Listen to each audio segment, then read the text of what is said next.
En las profundidades más oscuras y menos transitadas de la época de oro del cine mexicano, donde las luces de los reflectores servían a menudo para cegar al público ante las atrocidades que ocurrían tras bambalinas, se gestó un enfrentamiento épico que la historia oficial intentó borrar con billetes y amenazas, pero que la sangre y la furia de un padre herido se encargaron de inmortalizar. Esta es la crónica de una guerra de titanes, de una venganza orquestada desde los sótanos del poder absoluto y de un hombre que, al ver a su hijo al borde de la muerte por el capricho enfermo de un ídolo nacional, decidió que la única respuesta posible era la violencia más pura y despojada de piedad. El mundo entero idolatraba a Mario Moreno Cantinflas como el genio de la comedia, el símbolo de la humanidad y la voz del pueblo. Pero detrás de esa máscara de gabardina y lenguaje enredado se escondía un monarca absoluto, un hombre capaz de los actos más viles, cuando su orgullo era herido y su deseo no era satisfecho. Y Carlos Mondem, el galán de una elegancia aristocrática y un talento que amenazaba con eclipsar a los grandes de la época, cometió el error más caro de su vida: arrebatarle a Cantinflas lo único que su inmensa fortuna no podía comprar: el amor genuino, devocional y apasionado de la bellísima Irán Eori. Sin más, ¡comenzamos!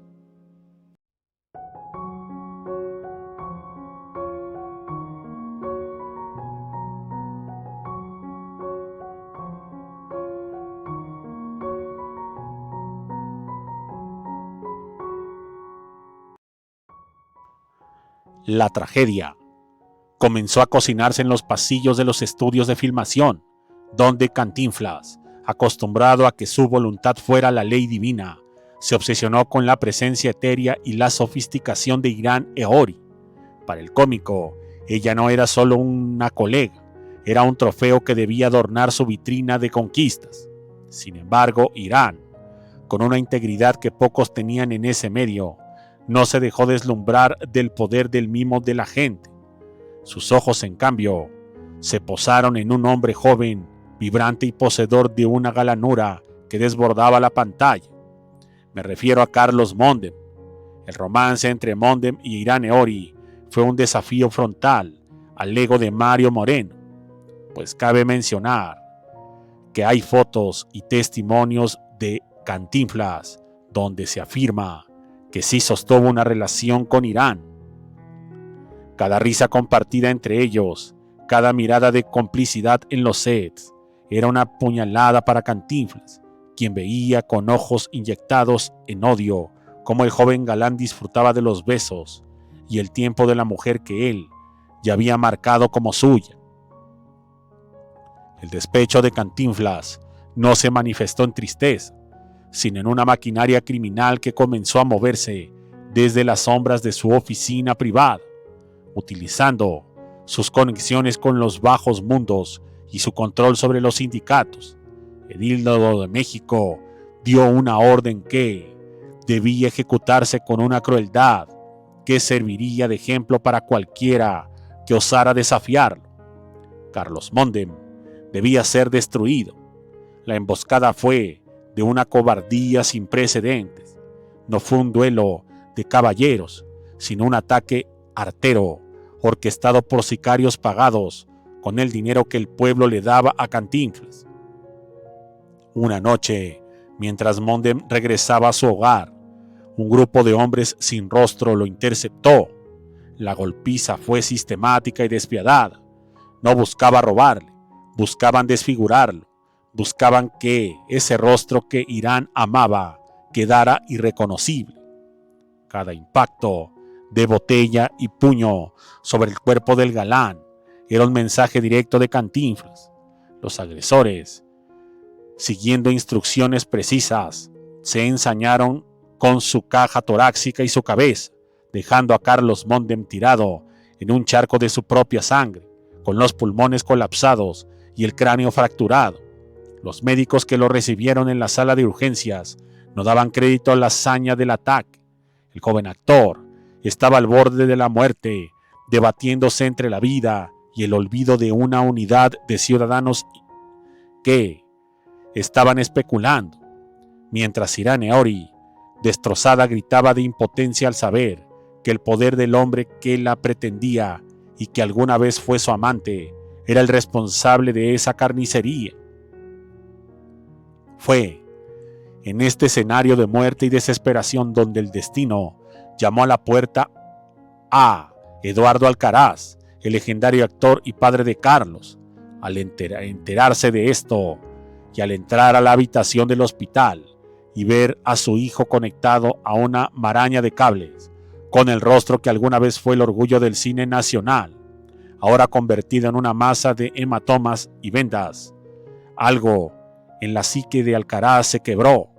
No hubo espacio para el llanto, solo para una figura fría y calculadora que comenzó a recorrer sus venas.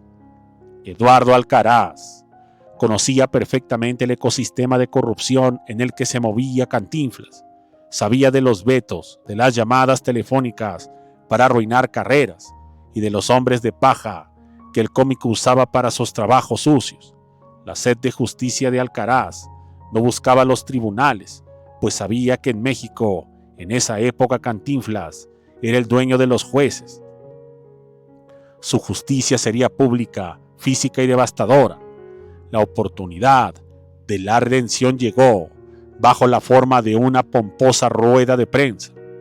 Cantinflas, en su papel de figura benevolente y embajador de la cultura mexicana, había convocado a los medios para anunciar un proyecto que supuestamente beneficiaría a la industria. Ahí estaba él, luciendo su sonrisa más ensayada, rodeado de micrófonos y cámaras que lo trataban como una deidad. Eduardo Alcaraz llegó al recinto vestido con una calma que aterraba a quien se atreviera a mirarlo a los ojos. Se abrió paso entre la multitud de periodistas que buscaba una nota del maestro. Al notar la presencia de Alcaraz, cometió el error fatal de su vida. Pensó que el veterano actor venía a suplicarle clemencia, a pedirle que detuviera la persecución contra su hijo moribundo. El cómico estiró la mano con un gesto condescendiente, preparando una frase ingeniosa para humillarlo frente a la prensa. Pero no hubo palabras. Antes de que Cantinflas pudiera emitir un solo sonido, el puño de Eduardo Alcaraz se cerró con tal fuerza de un padre que ha visto a su hijo morir 1000 veces en una cama de hospital. El impacto literalmente fue seco, un trueno que retumbó en las paredes de la sala. El golpe dio de lleno en la mandíbula de Mario Moreno, quien no tuvo tiempo ni de parpadear. El hombre más poderoso del cine mexicano voló hacia atrás, volcando mesas y micrófonos, para terminar estrellándose contra el suelo de forma humillante. El silencio que siguió fue sepulcral. Los fotógrafos, en un acto reflejo, dispararon sus flashes capturando la imagen que Cantinflas intentaría destruir por el resto de sus vidas. El ídolo del pueblo, tirado en la alfombra, con la boca reventada y la mirada perdida en la confusión de una derrota absoluta. Eduardo no gritó, no insultó, simplemente se quedó de pie sobre el cuerpo caído de su verdugo, dejando que su sola presencia fuera el veredicto final. Ese golpe no solo rompió el rostro de Cantinflas, rompió el mito de su vulnerabilidad. La noticia corrió como pólvora por los pasillos de muchos medios de comunicación. Lamentablemente, la censura oficial confiscó los rollos de películas y las fotos de ese momento. El daño ya estaba hecho.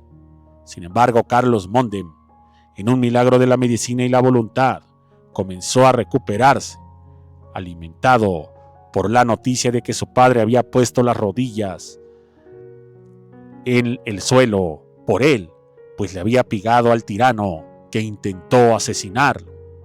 Irene Ori nunca regresó al lado de Cantinflas. Al contrario, su desprecio por el cómico se convirtió en la bandera de muchos otros actores que habían sufrido sus abusos en silencio.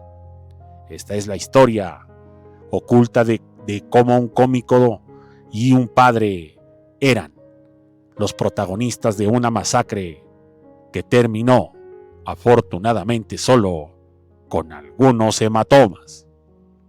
Muchas gracias y hasta la próxima.